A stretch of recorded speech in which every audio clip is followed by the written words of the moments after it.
Merci. Il serait trop tôt de dire que nous croyons à la transparence de cette élection.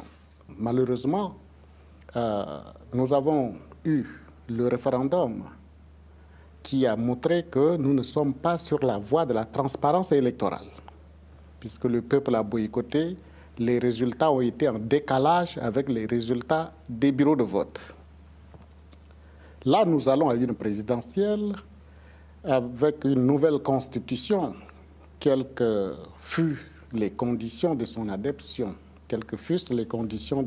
adoption, j'allais dire. Avec l'ange, l'administration électorale mise en place par le pouvoir, nous constatons qu'il y a monopole d'un camp, d'un parti, celui du candidat président de la transition.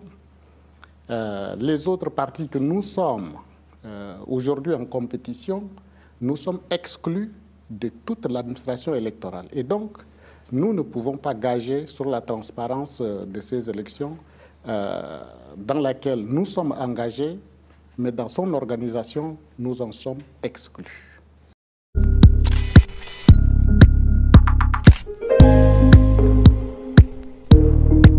Ceux qui pensent que ce serait un duel, je dirais plutôt que c'est un match amical entre le président et son premier ministre. Parce qu'aucun Tchadien aujourd'hui ne croit que le premier ministre est véritablement candidat face au président. C'est inimaginable. Pourquoi? Nous savons que ce système fait que si vous exprimez une opinion contraire à ce que veut le pouvoir, vous êtes pourchassé, vos collaborateurs chassés de l'administration publique. C'est le cas du RNDT Le Réveil. Lorsque nous avions décidé de boycotter un référendum mal organisé, nos camarades, nos militants ont été chassés de l'administration du territoire, même en pleine campagne.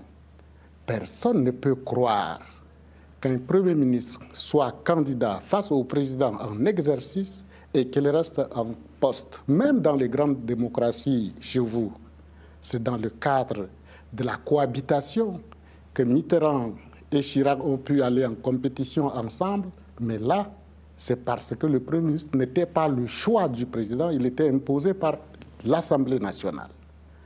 Ici, il ne peut pas y avoir un duel entre les deux, c'est un arrangement, c'est un match amical, et nous ne jouerons pas de figurants dans cette élection. Nous connaissons l'état d'esprit de notre peuple. La population tchadienne a besoin de changement.